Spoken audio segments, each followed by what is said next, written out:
กบุกพริกกับอีพอกับอีแม่นี่ให้อีพอปลูกก่อนเนาะ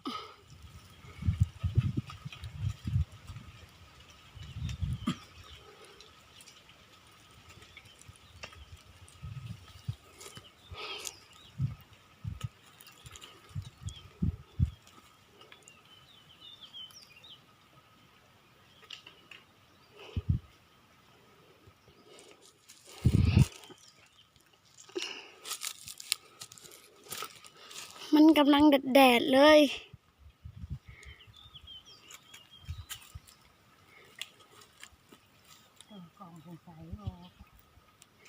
เพียง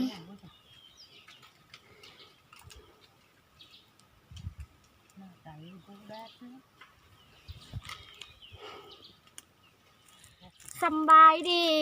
มื้อนี้สะพอนมาปลูกหมักพริกอยู่ไห่อยู่หน้าคือเก่ามาเด้อมาปลูกหมักพริกน้ำชาพรเด้อสะพอนสีเริ่มปลูกพริกเลยเนาะ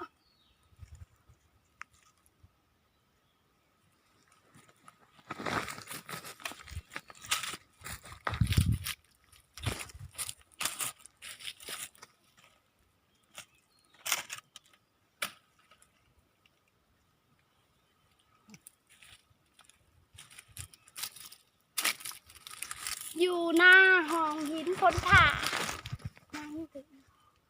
อยู่หน้าห้องหินคนผ่าเด้อมาปลูกพริกมันอีกอ่ะปลูก2 คนกับอีแม่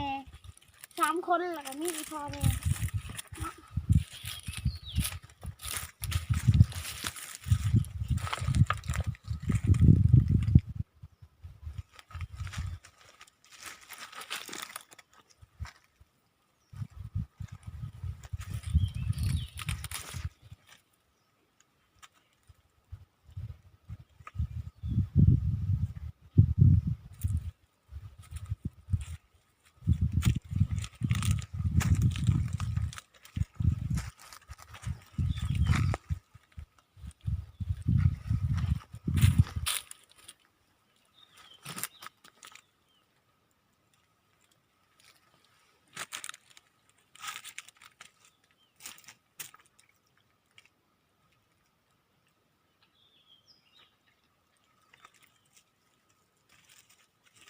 เด้อ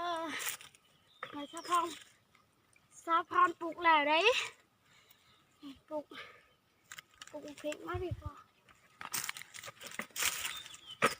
มาจะหน่อยสะพอนที่ฮ้นให้เบิ่งอีกนี่ฮ้นพริกเนาะ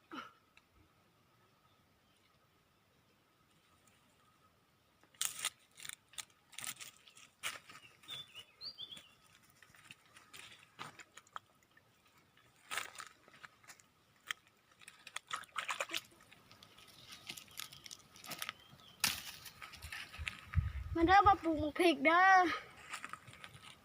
มาแม่ต้นพริกมาปลูกพริกกับอีแม่2 คน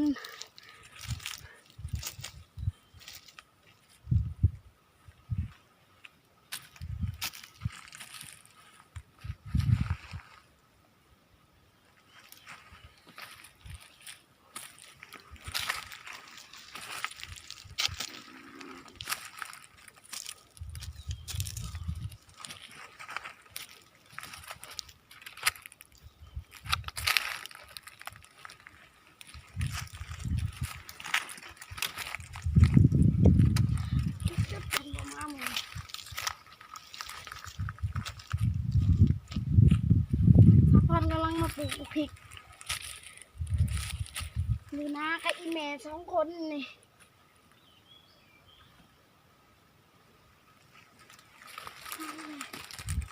เลือกพริก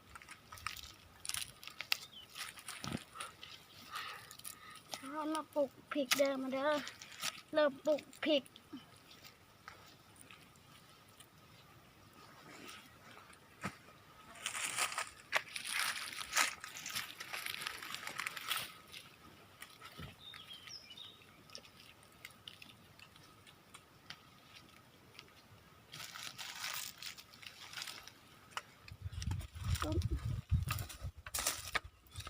cũng mới quay là hút kìa.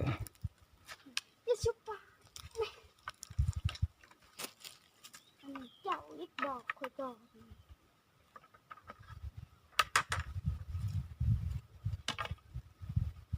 สบายดี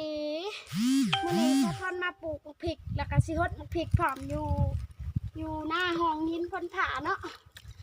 มาเบิ่งนำกันเด้อสะพอนมาฮดบักพริก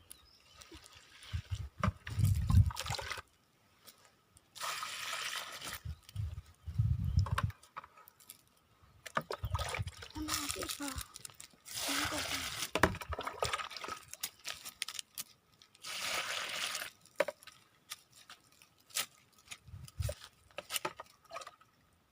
มาเด้อมาฮดพริกน้ำกันมาปลูกพริกน้ำกันสะพอนเด้อ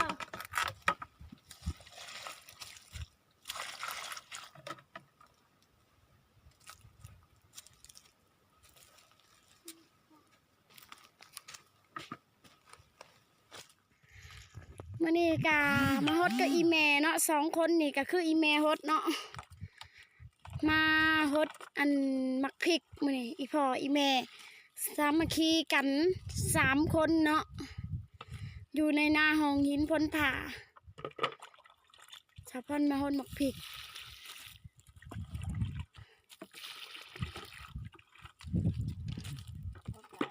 ดินตอกดินโผล่